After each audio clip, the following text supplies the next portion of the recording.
Hello, and thank you for including me in this critical making symposium. My name is Jane Avery. I'm a Dunedin-based designer, or if you will, a coat maker. My label is Lapin, that's French for rabbit, and I specialize in making high-end outerwear.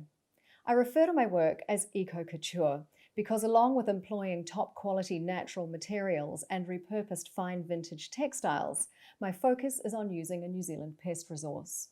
That resource is wild rabbit fur, responsibly sourced from the environmentally devastating rabbit population hopping around the South Island's high country.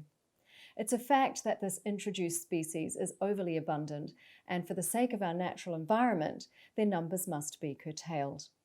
So, as well as being a coat maker, I am in fact a furrier, trained over the last 5 years by New Zealand's last remaining master craftsman furrier at Dunedin's Mooney's Furs. Why am I attracted to this particular artisan craft? Well, I personally love the beauty and tactility of wild rabbit fur and the myriad possibilities it offers as a material.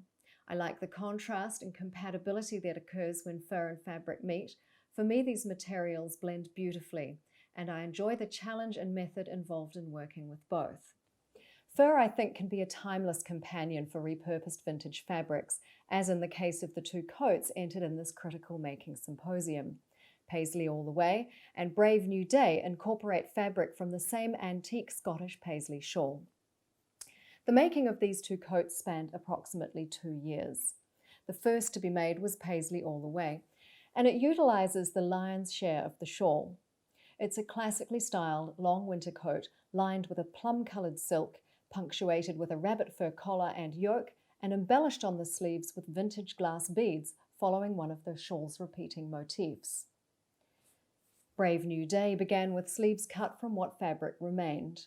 I hastily prepared them the Monday before our month-long COVID-19 lockdown. My thoughts were that I needed a time-consuming beading project for the long days at home. To accompany these lockdown sleeves, I wanted the rest of the coat to be strong, practical and simple, a style to escort the beautiful beaded sleeves into the brave new day of our post-pandemic age. A dark green 100% wool seemed a good match, and a fur-lined hood struck me as a utilitarian solution. A key part of the making process for both coats was giving a close eye to symmetry in the layout of the pattern pieces. However, when cutting from a vintage textile that has already experienced the push and pull of life, one can't be too much of a perfectionist. I think any imperfections or idiosyncrasies can be considered part of the coat's character or charm. As with all of the winter coats I make, both of these coats follow similar principles of material manipulation, such as well-rendered classic design and construction, and the way the fabrics are insulated with a layer of cotton wool, allowing for more warmth and substance in balance with the fur. As for the beading, in both cases it was in pursuit of embellishing a somewhat faded yet still lovely vintage textile and creating a fresh focal point. Beading the Brave New Day sleeves was a good prescription for coping with the pandemic lockdown because, being a concentrated activity, I find it quite soothing.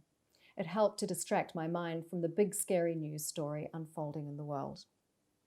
And funnily enough, the first Paisley sleeves were beaded in an odd sort of situation too, as I waited for the result of a biopsy. Benign, thank goodness. But you know, mystery lumps have a way of putting you in a weird kind of headspace.